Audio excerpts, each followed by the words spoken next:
Breaking news చూస్తున్నాం. ఇటు కువైట్లో కుప్పకూలింది అమెరికాకు సంబంధించిన ఒక ఫైటర్ జెట్. కుప్పకూలిన fighter jet US F-15 strike eagle యుద్ధ విమానం.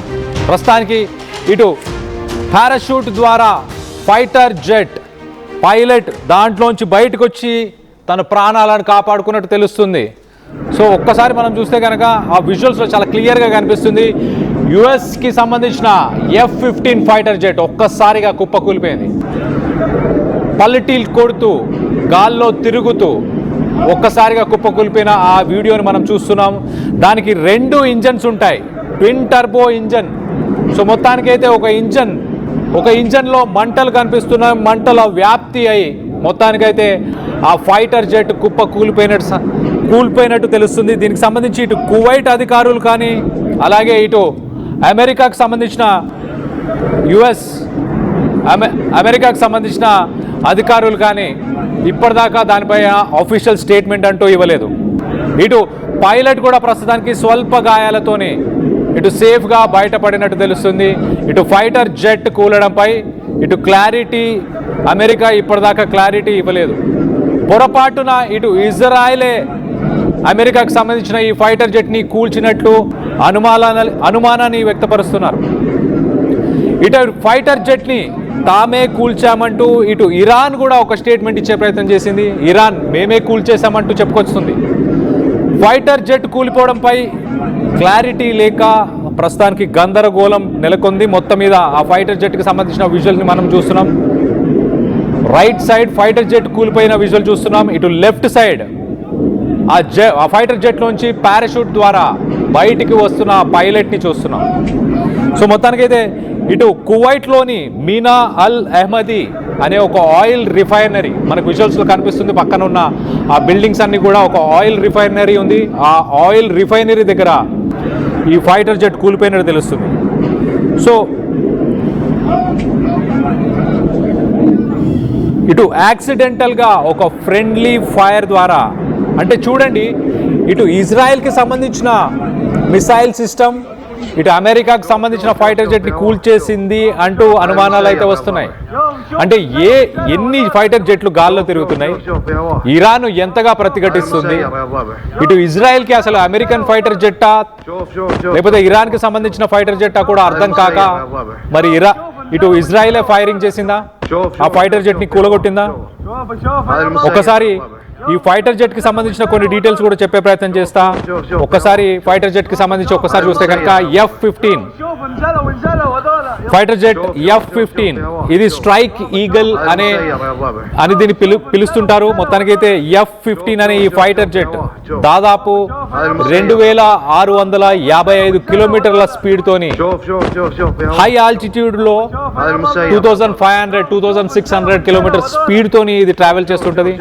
ఒక్కసారి ఆ విజువల్స్ ని అక్కడ రికార్డ్ చేసిన ఆ సివిలియన్ కరెస్పాండెంట్స్ కి సంబంధించిన ఆ విజువల్స్ ని ఒక్కసారి చూసే ప్రయత్నం చేద్దాం. దాని తర్వాత మరిన్ని డీటెయిల్స్ చెప్పే ప్రయత్నం చేస్తా. شوف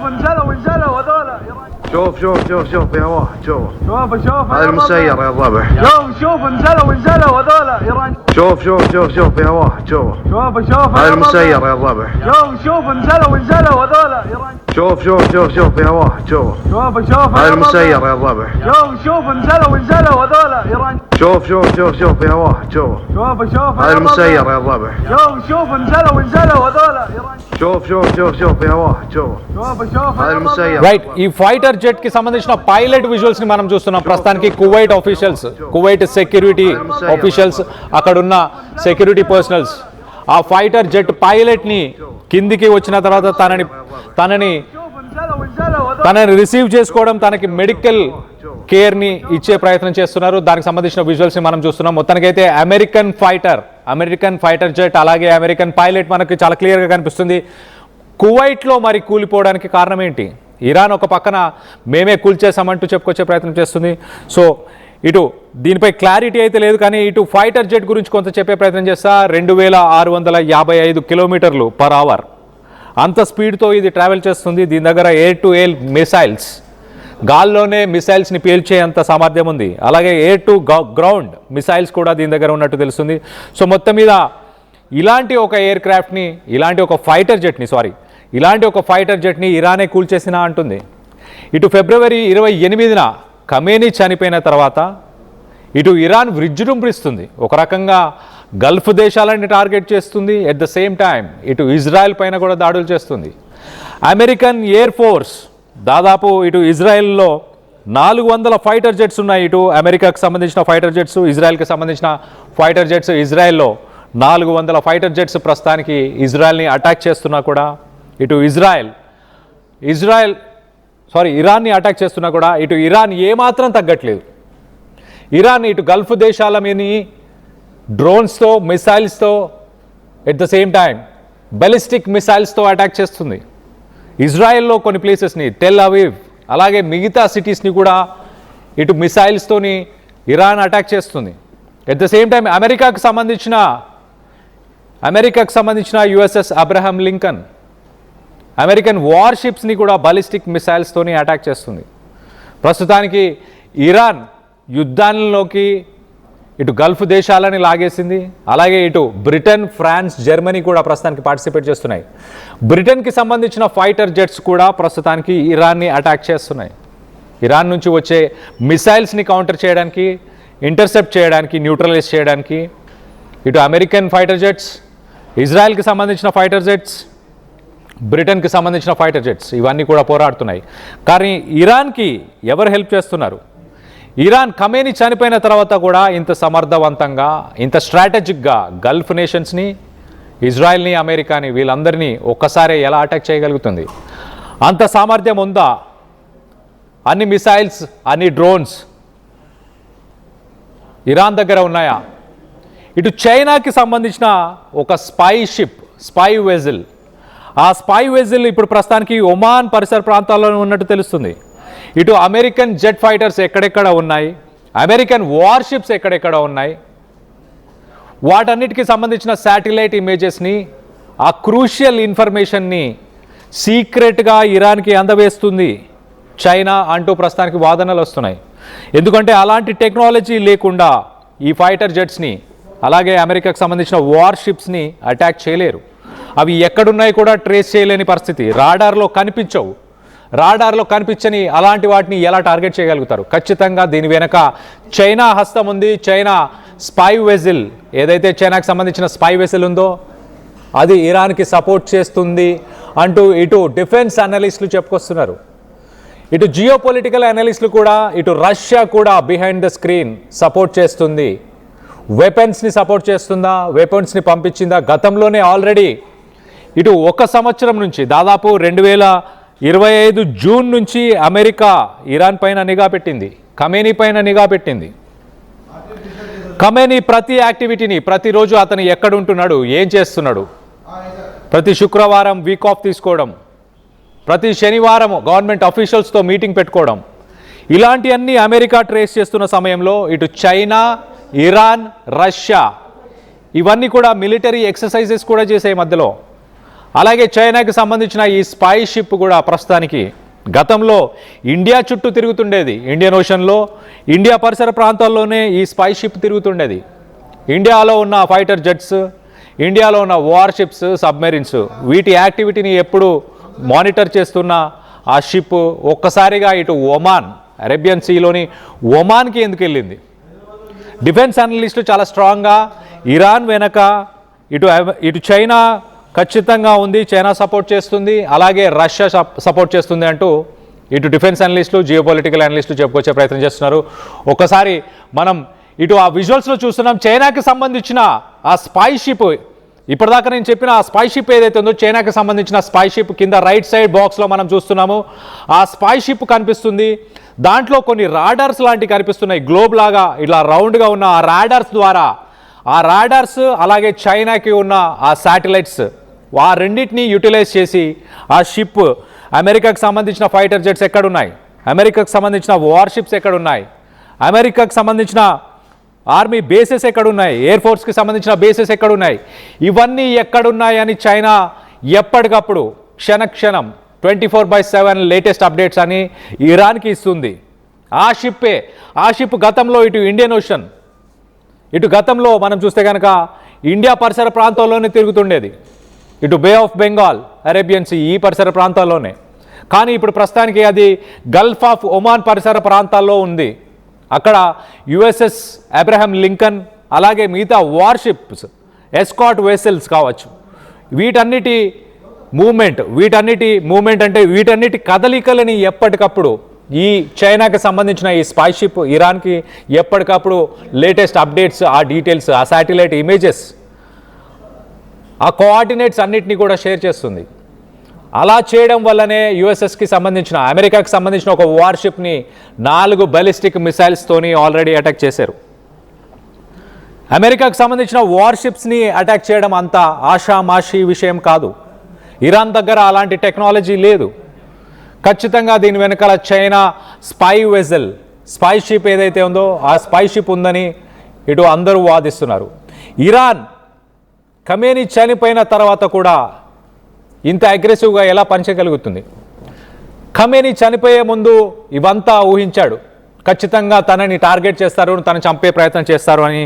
ఖమేనీ ఒక 5 లెవెల్స్ ఆఫ్ సక్సెసర్స్ని, అంటే ఖమేనీ చనిపోయిన తర్వాత ఖమేనీ పదవిని తీసుకోవడానికి 5 వ్యక్తులని, అలాగే అక్కడ ఆర్మీ చీఫ్ చనిపోయిన తర్వాత ఆర్మీ చీఫ్ పదవిని తీసుకోవడానికి 5 వ్యక్తులని, అంటే నెక్స్ట్ వచ్చిన ప్రెసిడెంట్ని, నెక్స్ట్ వచ్చిన ఆర్మీ చీఫ్ని చంపేసిన మరొక వ్యక్తి రెడీగా స్టాండ్ బైలో, అలా 5 లెవెల్స్ ఆఫ్ అడ్మినిస్ట్రేషన్ని ఖమేనీ తయారు చేసి పెట్టాడు.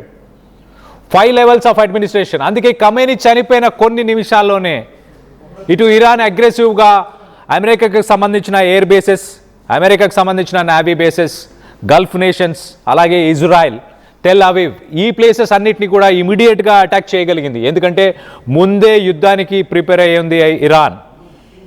అమెరికా లాంటి ఒక సూపర్ కంట్రీతోని, ఒక సూపర్ ఎకానమీ, సూపర్ కంట్రీ అని చెప్పొచ్చు, అలాంటి ఒక సూపర్ ఎకానమీతోని, సూపర్ కంట్రీతోని డిఫెన్స్ పరంగా చాలా స్ట్రాంగ్, ప్రపంచ దేశాలతో పోలిస్తే highest technology, highest artificial intelligence కూడా యూటిలైజ్ చేసే టెక్నాలజీ, న్యూక్లియర్ పవర్తో రన్ అయ్యే వార్షిప్స్, అలాంటి టెక్నాలజీ ఉన్న అమెరికాకి కూడా ప్రస్తుతానికి ఇరాన్ చుక్కలు చూపిస్తుంది. సాధారణంగా ఇప్పటికే ఒక వారం, రానున్న రోజుల్లో ఇంకొక వారం, ఎన్ని వారాలైనా రెడీగా ఉన్నామంటూ ఇరాన్ చాలా అగ్రెసివ్గా చెప్పుకొస్తుంది. ఇటు అమెరికా, ఇజ్రాయెల్ కూడా ఏమాత్రం తగ్గట్లేదు టెక్నాలజికల్గా. ఇటు చాలా అడ్వాన్స్డ్ టెక్నాలజీ ఇటు ఇజ్రాయెల్ దగ్గర, అమెరికా దగ్గర ఉన్నాయి. వాళ్ళ రిసోర్సెస్ నెవర్ ఎండింగ్ రిసోర్సెస్, ఎప్పటికీ తరగని ఆయుధాలు వాళ్ళ దగ్గర ఉన్నాయి. అలాంటి రిసోర్సెస్ ఉండి కూడా ఇటు అమెరికా ఏం చేయలేని పరిస్థితి. ఒక ఫైటర్ జెట్నే కూల్ చేసిందంటే అర్థం చేసుకోండి. ఇటు ఇరాన్ స్ట్రెంగ్స్, అమెరికా వీక్నెస్లు, అమెరికా స్ట్రెంగ్స్, ఇరాన్ వీక్నెస్లు ఒకసారి కంపేర్ చేసి చెప్పే ప్రయత్నం చేస్తా. ఇటు అమెరికా, ఇజ్రాయెల్ దగ్గర లేటెస్ట్ టెక్నాలజీ, వార్షిప్స్ ఉన్నాయి. వార్షిప్స్తో పాటు ఇటు latest technology, fighter jets, advanced fighter jets. ఒక్కొక్క fighter jet billions of dollars. ప్రతి ఫైటర్ జెట్టు 50,000 కోట్ల నుంచి 1,00,000 కోట్లు. అంత అడ్వాన్స్డ్, అంత కాస్ట్లీ టెక్నాలజీ అమెరికా, ఇజ్రాయెల్ దగ్గర ఉన్నాయి. కానీ అంత అడ్వాన్స్డ్, అంత కాస్ట్లీ ఫైటర్ జెట్స్ని కూల్చడానికి ఇరాన్ దగ్గర simplest cheapest drones, Shahid drones ఉన్నాయి, కామకాజీ డ్రోన్స్ ఉన్నాయి. పెద్ద ఖర్చేం కాదు, లక్షల్లోనే ఖర్చు అయ్యే ఆ డ్రోన్తోని వేల కోట్లు ఖర్చు అయ్యే ఆ ఫైటర్ జెట్స్ని, లక్షల కోట్లు ఖర్చు అయ్యే వార్షిప్స్ని అవలీలగా కూల్చేస్తుంది ఇరాన్. ఇటు ఖతర్లో ఒక రాడార్ సిస్టమ్ కూడా ఉండే, అమెరికాకు సంబంధించిన ఒక రాడార్ సిస్టమ్. దాని కాస్ట్ $1 బిలియన్, దాదాపు 10,000 కోట్లకు సంబంధించిన ఒక రాడార్ సిస్టమ్. ప్రపంచం మొత్తంలో ఎక్కడ మిసైల్ లాంచ్ అయినా కూడా దాన్ని ఇమీడియట్గా దానికి సంబంధించిన ఇన్ఫర్మేషన్ని అమెరికా గమనించగలుగుతుంది ఆ రాడార్ ద్వారా. అలాంటి రాడార్ని కూడా ఇరాన్ ఒక్క డ్రోన్తోని, జస్ట్ కొన్ని లక్షల రూపాయలు ఖర్చు అయ్యే ఒక్క డ్రోన్తోనే కూల్చేసింది 10,000 కోట్లకు సంబంధించిన ఎక్విప్మెంట్ని. సో యుద్ధంలో ఎక్కువ నష్టపోయింది ఇప్పటి వరకు మనం చూస్తే అమెరికానే. ఇటు అమెజాన్ వెబ్ సర్వీసెస్కి సంబంధించిన ఒక డేటా సెంటర్ని దుబాయ్లో ఇరాన్ ఒక డ్రోన్తోనే ఖతం చేసింది.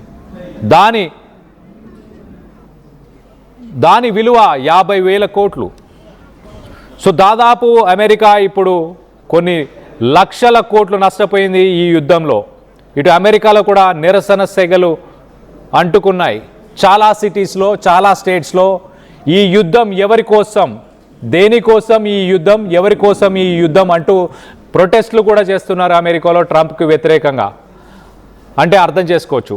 ఆర్టీవీలో వస్తున్న వార్ అప్డేట్స్ ప్రతి ఒక్కరు ఫాలో అవుతున్నారు.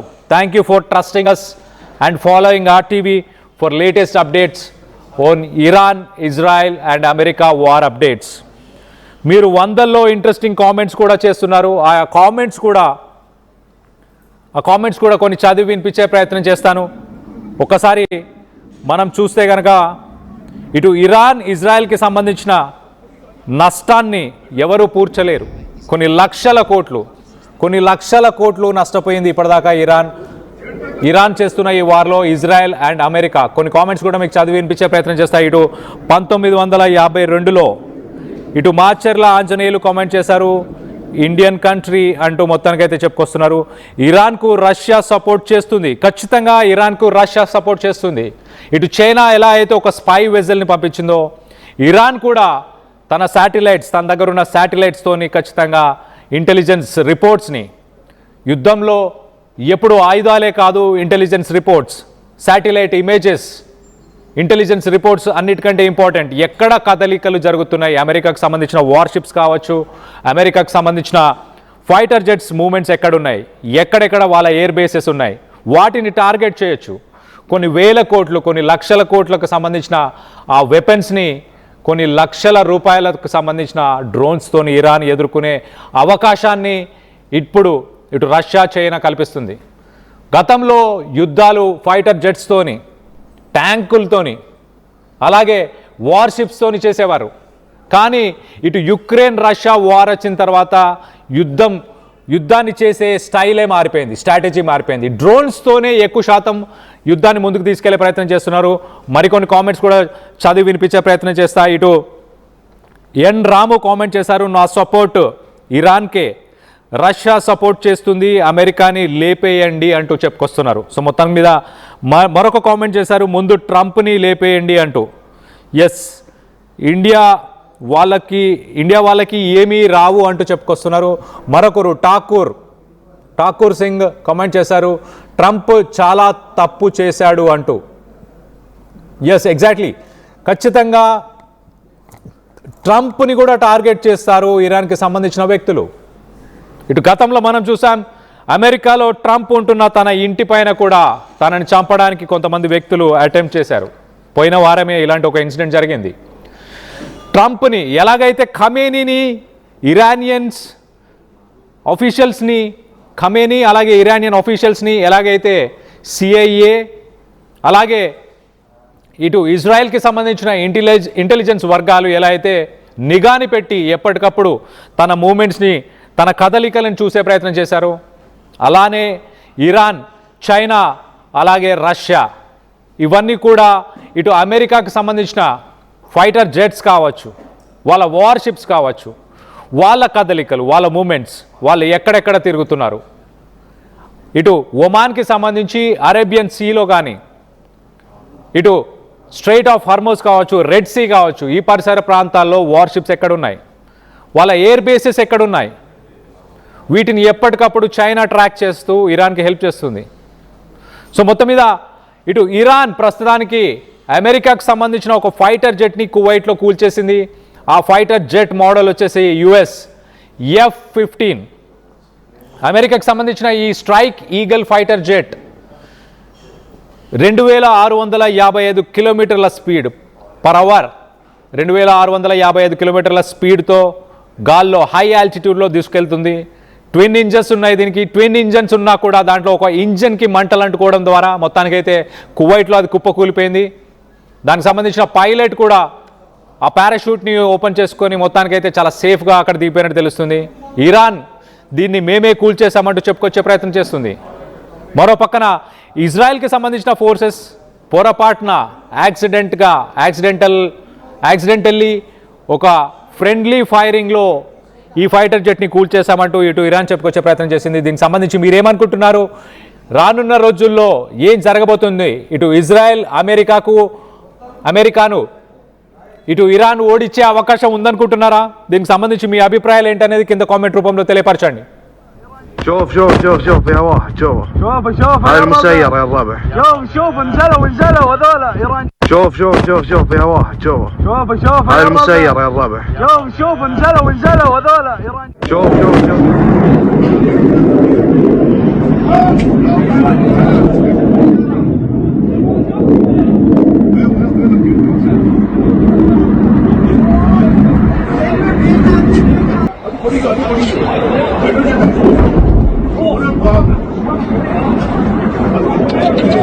जेड